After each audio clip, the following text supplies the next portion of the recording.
अस्सलाम वालेकुम नाज़रीन। ब्यूरोक्रेसी एक अजीब मखलूक है। वो मुझे नहीं पता वो थारोब्रेड हॉर्स है, अरबी नस्ल हॉर्स है, या किसी टांगे वाला घोड़ा है, जो भी है। लेकिन एक चीज़ इन सब में कॉमन है, और वो ये है कि ज़ात, अपनी ज़ात से शुरू करते हैं, ज़ात में ख़त्म कर देते हैं। जब भी जिसने भी सोचा, प्लान किया, उसने फ़ौज में से ऑफिसर्स को सिविल में इंडक्ट किया कि जी डिसिप्लिन ब्लड आएगा, बेहतरी आएगी, ये होगा वो होगा। ज़िया-उल हक ने ये शुरू किया था। बहरहाल उनकी अपनी सोच थी, लेकिन अमल जो है उसके बरक्स है। मैं एक वाक़या आपके साथ गोशगुजार करता हूँ।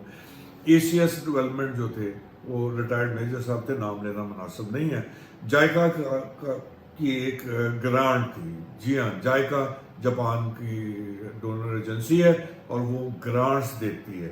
और उन्होंने आके बलूचिस्तान को कहा कि जी हम आपको बुलडोज़र्स देंगे, एक्सकवेटर्स देंगे, बड़ी मशीनरी देंगे, हैवी मशीनरी हमारे पास है काफ़ी सारी, वो हम आपको डोनेशन के तौर पे देंगे। लेकिन आप वो सेलेक्ट कर लें कि आप, हमारे पास जो लिस्ट है उसमें से आपको कौन कौन सी मशीन चाहिए। बड़ा अच्छा प्रोजेक्ट था। प्रोजेक्ट तो नहीं था, ग्रांट थी, ग्रांट इन एड थी। तो जो मेजर साहब थे ACS, उन्होंने कहा कि भाई ठीक है, प्रोजेक्ट तो अपनी जगह पे है, मैं जापान विजिट करूंगा। कहा जी ठीक है। उन्होंने उनको उनका टिकट दी और इनवाइट कर लिया। वहाँ पे होटल में उनका बंदोबस्त किया। वो उन्होंने ये समझा कि शायद ये खुद मशीनरी देखने के बाद फैसला करना चाहते हैं। वो कहते हैं ना, सीइंग इज बिलीविंग। तो शायद इस तरह की बात है कि जी ज़बानी और वो जो चीज़ें हैं उसमें तस्वीर देख के हम ज़्यादा यूज़फुल यूटिलिटी रिलेटेड मशीनें ना ले सकें। बहरहाल उन्होंने उस चीज़ को अप्रिशिएट किया। जब ये साहब वहाँ गए, इन्होंने मशीन देखने की तो बात ही नहीं की। उन्होंने कहा जी प्रोजेक्ट की बात करें।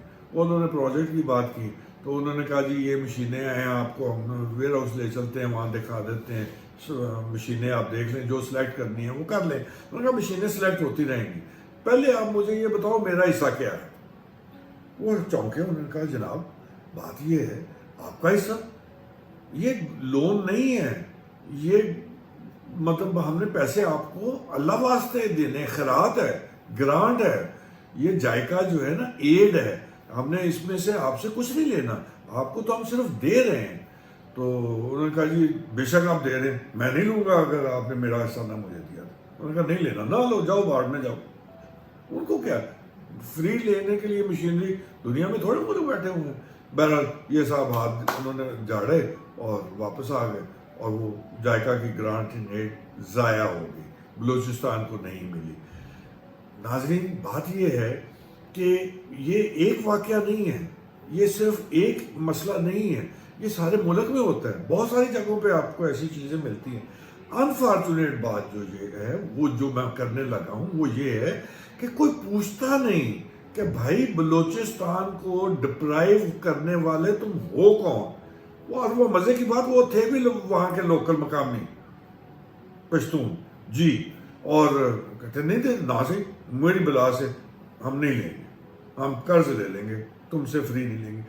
कोई पूछता ही नहीं है, ना मुल्क में कोई पूछता है, ना सूबों में कोई पूछता है, ना किसी को इदारे में कोई पूछता है। जो जिसका दिल करता है वो कर गुजरता है, और हम हाथ पे हाथ धर के बैठे हुए हैं। हम कहते हैं, एक दूसरे से जब बात करते हैं तो हम ये कह देते हैं कि भाई मैं क्या कर सकता हूँ, मेरे कारखाने में तोती की आवाज़, या चना पहाड़ नहीं फोड़ेगा, इस तरह के हम मुहावरे बोल देते हैं और खामोश होकर बैठ जाते हैं। नाज़रीन खामोशी जो है उससे मसला हल नहीं होगा। मसला हल होगा जब तक हम आवाज़ नहीं उठाएंगे, अपने हकूक़ को नहीं समझेंगे, पहचानेंगे नहीं। और ये जो जालिम लोग हैं और ये जो इस तरह के फ़िरौन हैं या नमरूद हैं, इनका हाथ पकड़ेंगे हम, तो फिर मसला हल होगा।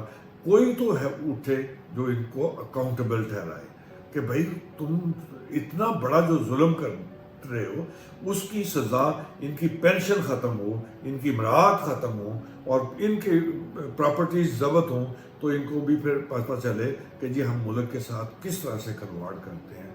تو ناظرین ضرورت اس چیز کی ہے کہ ہم ان لوگوں کا ہاتھ پکڑیں، اپنی آراء سے مستفید کیجیے گا، غور کیجیے گا، اور میں اگر کسی نیکسٹ ویلاگ میں آپ کو اوور آل پروجیکٹس کے بارے میں بھی بتاؤں گا کہ پروجیکٹس میں کتنا غدر ہو رہا ہے، اور یہ جو لون ہے آج ہم $120 بلین کے مقروض ہو چکے ہیں، تو $120 بلین لگا کہاں، کیسے لگتا ہے، میں کسی دوسرے ویلاگ میں آپ کو بتاؤں گا۔ اپنا خیال رکھیے گا، شکریہ۔